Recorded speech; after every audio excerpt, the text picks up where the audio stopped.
embodied the club heart and soul. Was one of the best props in the league, probably the best French player that's been in the league in the last decade, if not in total. And also losing one of the most experienced players ever in Steve Menzies. I mean, even at 39, he was scoring tries, setting up tries, making people look stupid. Brilliant player, what a loss.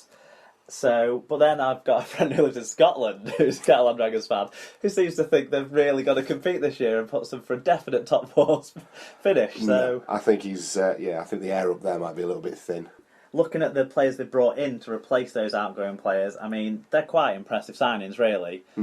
Jeff Lima won the Challenge Cup and the League Leaders Shield with Wigan, was pretty impressive in his spell back down under at South Sydney last year. Surprised that he's come back to Super League, really. I feel a little bit bad about that, because he sort of didn't want to settle, wanted to go home for family reasons when he left Wigan, was the talk. But he's back in Super League. He's going to enjoy the sun of France more than the rain of Wigan. And Ben Pomeroy's also got plenty of NRL experience and is a real centre. Menzies played a lot of centre last year. Centre's been a trouble position for them getting some creativity out of it. They've often had physicality strong runners like Dupont and Bale, but Pomeroy should give a complete package there, so that's quite impressive. And Michael Oldfield's basically swapped with Damien Blanche, and I think that's an upgrade, as well as being a little bit younger. He's got a decent try-scoring record when he has been allowed to play. He's played at 2 clubs who've had a lot of competition for places. I mean, last year, he just had those 2 young kids blasting away at the Roosters. Where did he play? Oh, he was at the Sydney Roosters, wasn't he? So Tuivasa Sheck, the world's best winger. And he kicks goals as well, I think, if I remember correctly. So, yeah, I mean, I found it quite difficult to sort of get my thoughts together on Catalan, really, because on paper they seem to have a good side, and obviously they do better at home than they do travelling to England. But I'm struggling to be impressed by anything, really. I don't, Jeff Lima's my key man in terms of how does he perform, what's his motivation, does he take over that Remy Castille role and embody that go forward for the club, or, and I've written $signs next to his name on my notes here. Has he come over? He's not getting any younger. Is he going to make himself, a nice little nest egg? And where's his motivation? What does he have left to achieve? I think you earn more money in the NRL. He could have got a contract with an NRL club. I think if he'd got an NRL contract, he would have signed for an NRL team, wouldn't he? That's the Burgess. It's the Burgess domination of South Sydney, I think. Pushed him out. Those 2 young boys coming on faster than they expected. I don't know, there's a lot of good sides in the NRL that could have picked him up, I would have said. But anyway, that's perhaps me being, not pessimistic, what's the word, jaded in my views on Jeff Lima. But there is talent in that team, but I feel it's a rebuilding year for Catalans as well. So where are you picking them? I have them 9th. That is perhaps a shoehorning act on my behalf. If you're going to give it a range, I'd say anywhere between 9th and 6th is reasonable expectations for Catalan. But a lot of things need to come together for them to mount any kind of challenge above that, I would say. I'm having them in 8th place. I think that's their natural position. I have the key man of Scott Giroux. I mean, last year he missed quite a significant portion of the early season with his, phenomenal player as well. With his serious condition that he had with his, was it a tumour? Tumour behind his eye. It sounded quite scary. And also, I love Morgan Escaray. Yes. I think, what a talent. Running the ball back. I hope he keeps Brent Webb out of the team, because I'm not a fan. Not a Brett Webb fan in this room. But Morgan Escaray, he excites me watching him play. I also like the idea of Frenchmen playing in the Catalan team. I think there's room for imports and good quality Aussies coming over and good quality Antipodeans coming over. But I also find it exciting when the young French lads break into that side, and it gives a different dynamic to the game. And I think internationally, if the French are improving, that's where we're going to get more than a big 3 competitively. So yeah, it's exciting to see these guys getting game time. So I agree with you. I think it's important that Morgan Escaray gets some time on the field, like a bit of ball in hand. On the wing. Right. Do a bit of swapping around like they did in the playoffs, where he sort of carried the ball back from full back, but then spent most of the rest of the time on the wing. But we'll move on to last year's League Leaders Shield winners. Danny Brough-inspired Huddersfield Giants. You're quite confident about them this season. I'm less confident. I think they were phenomenally lucky last season with injuries. I mean, you look through the figures and you can write off round 27 when no one played against Bradford. And I actually thought that was a good performance by the Bulls that day, to be fair. Brough missed one game. Robinson and Grix only missed those games.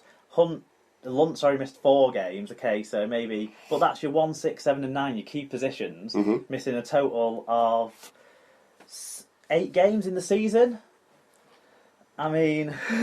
Yeah, and I think you've got a point there. I think it's important that Huddersfield stay injury-free, but I think most teams that go on to be successful as a team over 20-odd games in a playoff run will be lucky with injuries or will do well with injuries. I don't think you get a lot of teams that end up competing post-season have been ripped apart by injuries. I think that does have an impact. So I think you can say that about a lot of teams, really. Injury crises and injury issues will affect a team. Yes, but they haven't really increased the size of the squad. I think they've gone, like-for-like replacements across the board with the 2 guys they brought in from London, replacing the 2 guys that went out to... Yeah, that's Bailey and Kafusi in for, is it O'Donnell and Ferguson? Really, yeah. Jamie Cording also played a bit last year, but right. They didn't all play at the same time ever, so...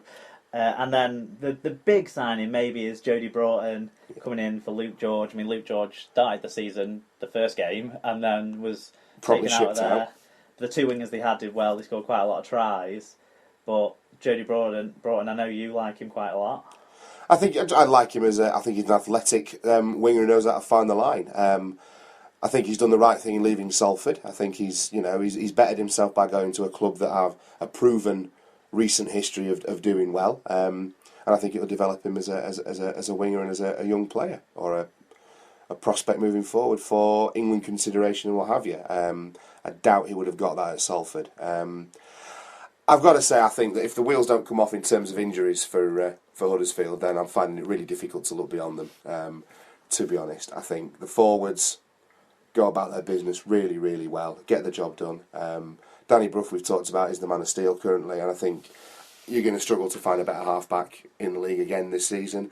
And they've added to their outside backs with a real quality addition in Jody Broughton. So, providing nothing major goes wrong, I think they're going to finish first, and I think they're going to have a very good tilt at the playoffs. But more about that later. I've got them, first place. I have them as 5th place. So 4 sides better than them. I think the key man's going to be Earl Crabtree because what the forwards do really means what the halfbacks can do, and he is one of the best forwards. Surprised that he was not in the England squad last year. And then I had the one to watch, is Jake Connor, but I understand he's gone out on loan now. Right. He's the young fullback who played a couple of games towards the end of the season. I think 1 game in the playoffs and the game against Bradford as well. Right, yep. Who looked quite impressive. But I don't know if we'll see him in Super League this year now. So one for the future still, though. Yeah, let's go on to Hull FC, the Black and Whites. New coach is the main talking point from the off-season, I feel. Yeah. Big fan of Lee Radford, funnily enough. I think it's a transitional year in a lot of senses for Hull. I don't know how you feel, but it's an inexperienced coach comes in with inexperienced halfbacks. Yeah, I think there's a lot that could go wrong, but if they get things right, he's experienced. Yeah, if they get things right and get the team playing with the potential that they've got in there and the experience they've got in there, they could do fairly well this year. But, and you and I disagree on this a little bit, I don't like the signings that they've made in the front row. You've got stats that prove me wrong, but I think there's an age issue in the front row with guys like Palliacina. I was surprised to hear how young Mickey Payer is. I think that's a bit more like Stanley Jean when he played for the Bulls. I think you're told how old he is, but no one really... I'd love to see Mickey Payer's birth certificate, because what is he, 27? We shall find out. 27, 28, I think, and in my mind he was 32, 33 at least. So I'd be very, very interested to see Mickey Payer's birth certificate. Well, you had them as an old pack, but I mean, they've lost Andy Lynch and Marco Mealy, so, they're actually younger than what they've got, but I still think there's an age issue there. And obviously, I think you're going to talk about Daniel Holdsworth. Well, they didn't play very well against Bradford either, did they, in the pre-season? Yeah. it's difficult to get too excited being a Bulls fan these days, but it looked like positive green shoots from our point of view. And having read on the Hull paper website, a lot of Hull FC fans slamming their team after that performance and going into it. So it read to me like they got held up over the line about 5-6 times in the second half before they scored 3 late tries, though. I don't know. I didn't follow the match that closely. They didn't. Well, what normally happens? Flattered Bradford. Flattered to deceive. Well, they stormed into a 4-try lead, and I think they played 2 fairly strong sides. And I think it was our first run out and Hull's second run out. So the guys are going to be keen to get into it a little bit. So it's a fairly reasonable gauge of how things are going. Well, I expect Jordan Rankin probably to partner Jacob Miller in what will be a young, potentially exciting, potentially not very cohesive halfback partnership. Tom Briscoe's a big loss, but they seem to be quite bigging up for Thule Talanoa, who's come over from a decent record with South Sydney when he played. Yeah, 45 tries in 90 matches, but that's over 5 or 6 years, so he's not getting regular game time. He hasn't played for a couple of seasons, that's for sure. He wasn't a favourite under Michael Maguire. No. Landed yesterday, in fact. There you go.